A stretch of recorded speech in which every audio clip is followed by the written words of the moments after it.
I, over this small period of time that I've met and known her, is an incredible person. For every single community that I can even think of or imagine, who is everywhere all at once. It's like that movie. I think a lot of you know who I'm talking about.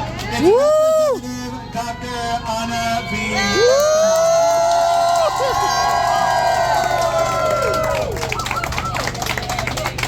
Wow, what an introduction!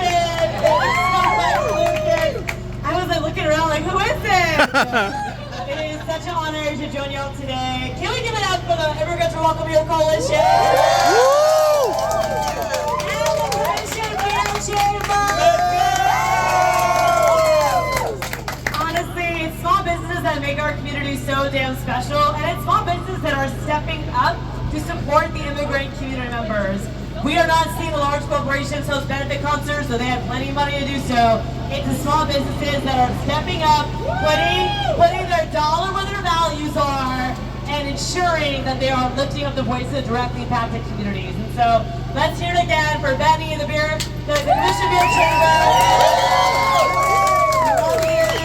Thanks so much for bringing us together. So, wow, what a fucking week. I'm sorry. Yeah! We got kids here, I'm sorry. No, you have to commission your home. I spent most of my morning at the Post Intern Memorial, where we had both FHP and OPD basically watching us as we continue to chalk the sidewalk and ensured that the city of Orlando will maintain its leadership in a community that prioritizes equality for all, and we'll never forget the 49 angels whose lives were lost here in Orlando. But of course, it's so important for us to ground us in the connection between all these issues and all these fights, because these are not isolated situations. You know, we are living in a state and in a country right now where control is the name of the game.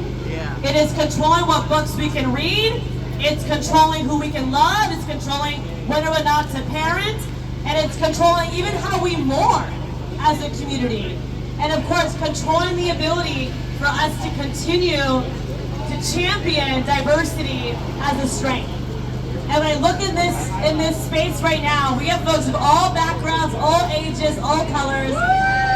And that's what makes this country so powerful. It truly is the diversity that creates innovation, that creates economic prosperity, that allows us to live in harmony. It's something that the rest of the world has historically envied within the United States.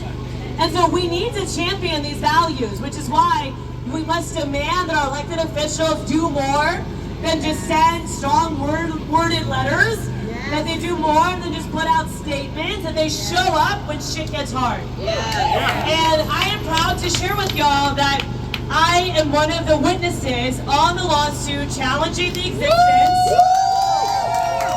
of the Everglades Immigrant Detention Camp. And on Thursday night, we secured a preliminary injunction to shut that place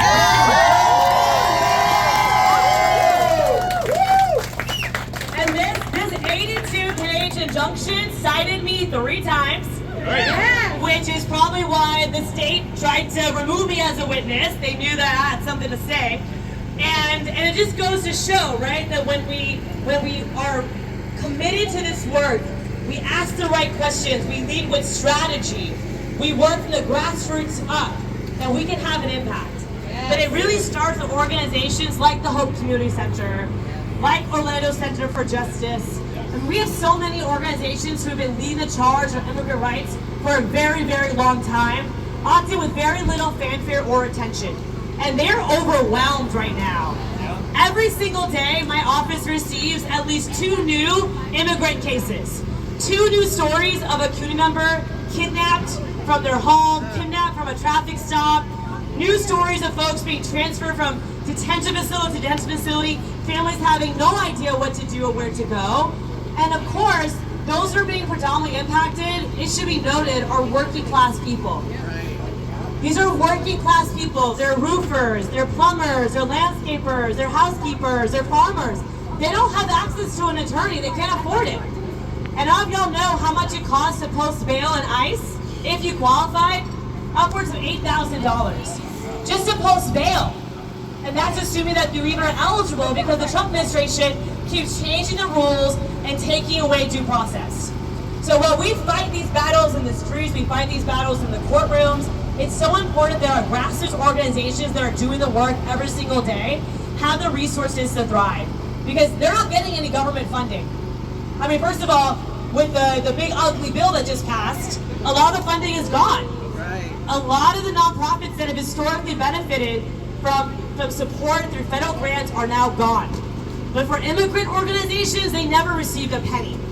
And so it really is up to us, the community, to lift them up, to support them, and make sure that they are here in the days, weeks, months, and years ahead. And so I thank you for being out here. I thank you for championing these issues, for breaking the stigma. You know, one of the other asks I'll have for you is to please share the positive contributions of immigrants. Yes. There have been what are tragic, isolated incidences of violence committed by immigrants. And I say that because statistics tell us that majority of violent crimes are committed by U.S. citizens.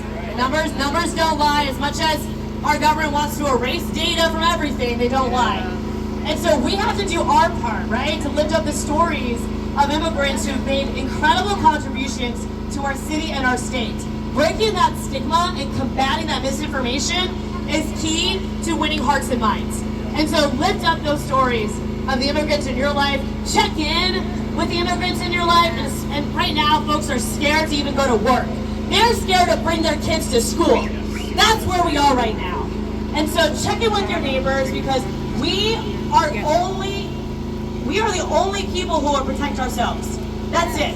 We protect us. We protect us. And so let's be committed to that long term. I appreciate y'all. Yeah.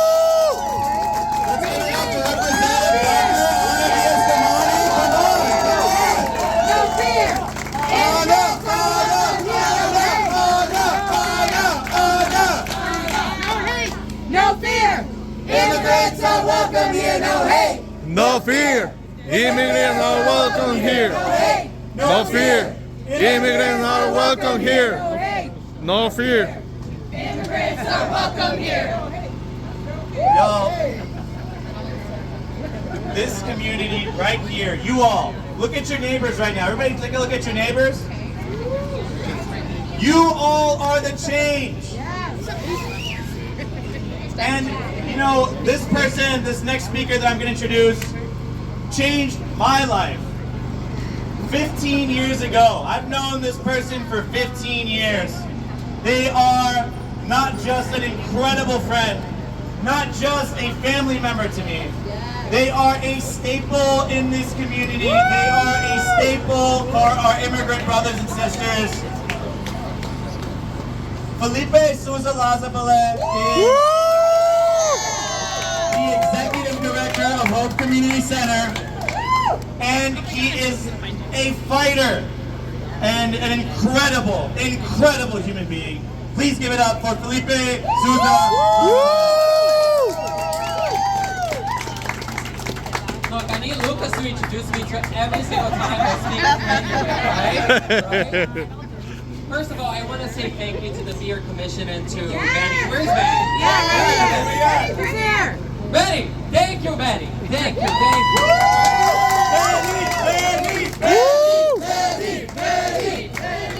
Also, I want to thank Lucas and Jen, who worked so hard to make today happen. They organized, they actually came to the idea, with the idea to me one time, and then I said, if Betty's in it, I'm in it. And Tanya. Correct. Look, folks. This issue is very personal to me. I came to the United States when I was 14 years old. And like many other millions of other immigrants in this country, I quickly became undocumented. For 15 years of my life, I lived with the fear of not knowing what my next day was going to be about. When I graduated from high school, I didn't know if I could go to college. When I turned 16 years old, I couldn't get a driver's license. And my life was plagued for 15 years with the fear that that day might have been the last day that I get to live my American dream. But I was lucky. Not only lucky, I benefited from the work of organizing. Because of marriage equality, I was able to change my status, and then today I'm a U.S. citizen. And I mention this because I believe that change can happen. Because I have seen it personally, up front and up close. Like Lucas said previously, I got involved many years ago as a youth organizer, as a dreamer, afraid, scared. And then I remember going to the first organizing room with a bunch of young people like myself. We spent 3 months crying.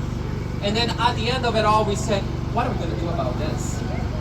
And then we decided to take on the American government. When we couldn't vote, when we were undocumented, and we pushed and pushed, and President Obama gave us DACA, Deferred Action for Childhood Arrivals, because we pushed him, because we organized, because we were bold. So today we're living a crisis again. And I believe that we're fighting for the soul of this country. Because let me be clear, my story is the most American story I know. It's the story of an immigrant that came from a slum, worked hard, and is only fighting to continue benefiting our community. My story is not unique to me. It's the story of thousands and millions of immigrants that live here, that work here, that when there is a hurricane, they come and rebuild it for us. That they grow the food that we eat. That they teach our kids in our schools. That's the story of America. And that's the story that we're part of. All of us.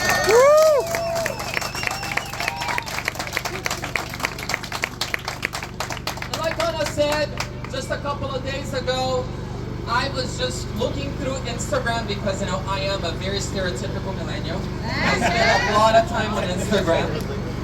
And that's how I found out about the Rainbow Crosswalk at Pulse. I want to take a second to talk about this. Because our issues, our struggles are connected. In the words of Martin Luther King, an injustice anywhere is a threat to justice everywhere. We know what happened here. We know that 49 lives were taken from us in the most hateful way.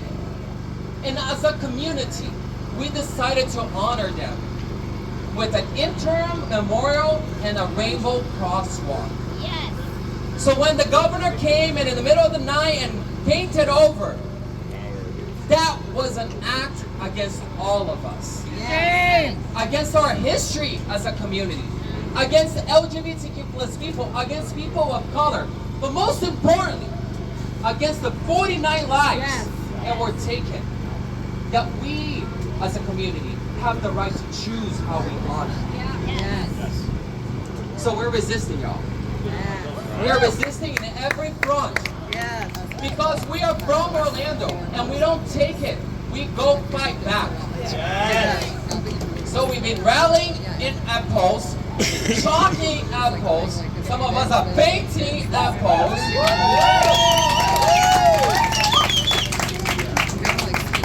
And we're taking bold action. Because let me be clear, when we are quiet, we normalize this kind of behavior. And it's not only not cool, it is actually against the Constitution of the United States, against this country, and against everything that we stand for as a community. So you better believe that the Hope Community Center brought people to Friday when we were protesting, and you better believe that we're going to keep fighting to make sure that the history of this community stays alive the way we have chosen to be alive.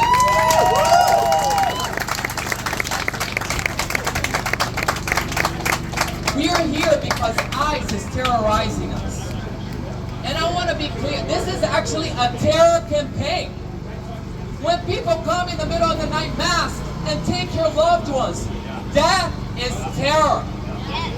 When they break the window of your car and take you out while your children are still in the back seat, that is a terror. They are terrorizing us. They are doing it with our money. They are doing it with our taxpayer money. And then the governor tells our local officials that they cannot protect us. That the governor says that they're going to take them out of office. But I am telling all of my peers and all my friends everywhere in government that while they're afraid of being removed from office, we're afraid of being removed from our families, and we're asking them, be brave with us. Be brave with us. Because we will be brave with you. And you, look at this room. Look at this outside. We will continue to be brave and bring people together to show that this community believes that immigrants are indeed welcome here.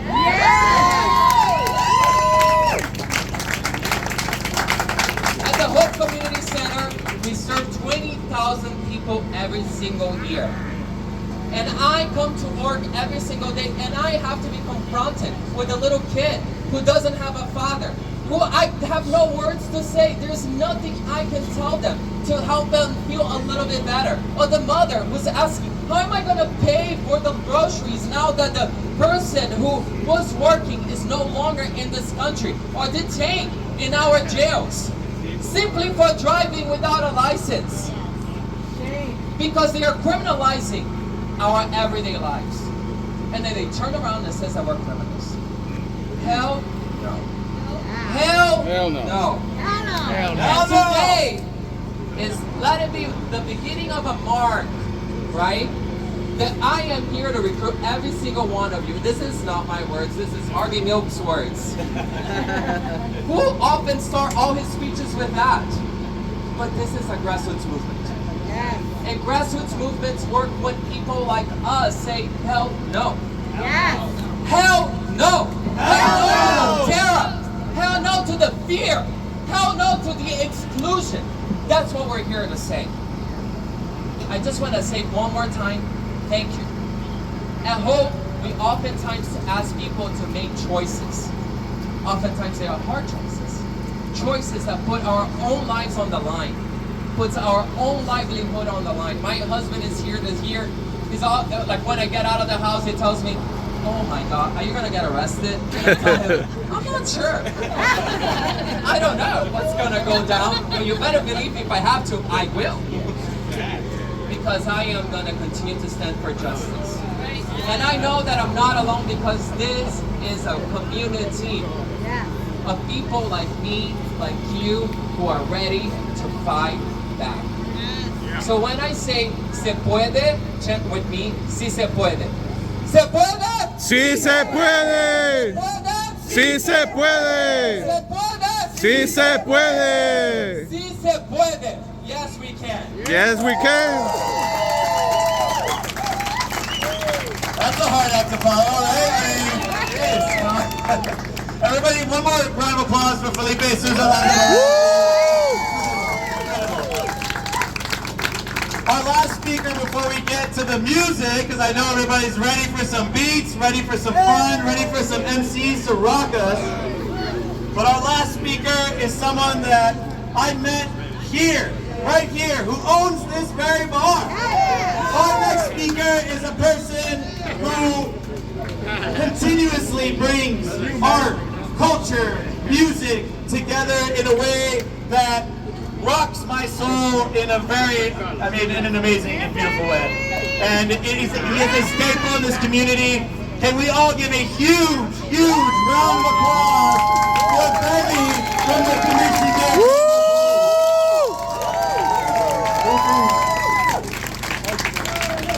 Thank you guys, thank you.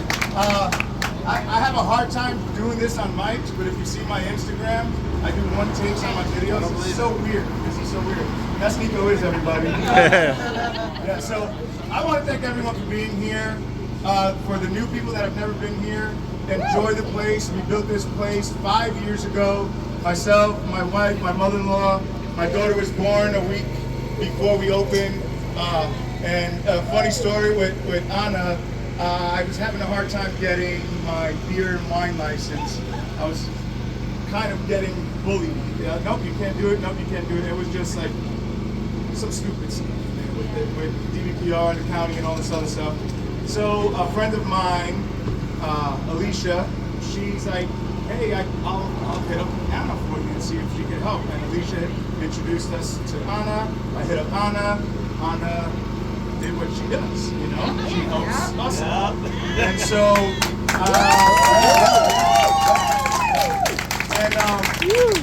my wife was pregnant at the time with our first baby girl, and it just so happened the day Rocky was born. Raquel is her name, Rocky. The day Rocky was born, 7/23/20, right in the middle of COVID, and the opening day of MLB baseball, which, if you know me, that's very important to me too. We got our beer and wine license that day. So I wrote Anna from the hospital, laying down with my newborn baby, and I sent her pictures, and I wrote her a nice thing from myself and my wife, saying thank you. This is a super special day, not just because we got our beer and wine license, but because we have our first little girl, Rocky. So that is very special to me and my family, to the commission, and like I said, that people look at the commission, oh, it's this hip hop bar, a Puerto Rican kid from New York is opening it up. You know, if you know the neighborhood, the people that live in the neighborhood are wonderful. It's some surrounding businesses that didn't want us in the neighborhood. The shade of people I bring to the neighborhood, they said they did not want. So we've been here 5 years. Not one cop has been called to this bar. Not one fight in this bar. Not one argument with guests in this bar. Nothing. No voices raised. This is the safest bar in Orlando. I promise you that. We are about community. We're about family. Like I said, Puerto Rican, born and raised, New York City. I grew up family. So this is very important to me when I see all my people here. It's really important. And to see you guys. So I just want to give love to my wife, Megan. My mother-in-law, Sandy. My daughters, Amelia, with the shirt, and Rocky. And my father-in-law, who passed away 6 years ago. I couldn't do this without them. And I couldn't do this without you guys. Let's have fun. Let's show why we're here and all that good shit. But tonight we're gonna have Javi XI performing. He's our brother. We're gonna have Marco Dupa performing. Another brother, James performing. Throwback Champ is on the 1s and 2s right now. And then Chaotic Blaze will follow him, and she is a monster too. These two are amazing. So again, drink beers, drink wine, enjoy, get raffles. We got the $5 beers right here with Jordan that looks like Aaron Judge. With Jeffrey Dahmer's on. So every beer you buy from Jordan, $1 of that will go to the community, the whole community center. And every #1 draft on our list, the Chamber House Lager, anyone that buys that, $1 of that goes to it as well. So one last thing, shout out to the donations. Will's Pub donated 2 $50 gift cards, a skateboard, and 2 t-shirts. Will, you know Will's Pub, Indies? He's a goat in Orlando, right? We got Kurt from the Donut Shop, Uncle Tony. And it's not a donut shop. Donuts is another reference to vinyl records, so it's a record store, Orange and Colonial. That's amazing. So they donated 2 gift cards as well, Kurt and the Donut Shop. Hey! Woo! They donated some beers, and Marco, who's performing, is the GM of Red Light. Woo! Sean from Half Barrel Beer Project goes by Beer Lenciaga. He donated the Nikes, the Terminators. And I think we got a few more up there. But yeah, man, have fun. Thank you guys. I love you all. Thank you. Eat some food. That's your food. And vegan scratch kitchen. The food is amazing. Great food. Enjoy, guys. Thank you. Alright, are you guys ready? Let's have some fun. Let's get the music going, and let's do this. Come to the raffle table. Come to the gym. We'll be ready to have fun soon.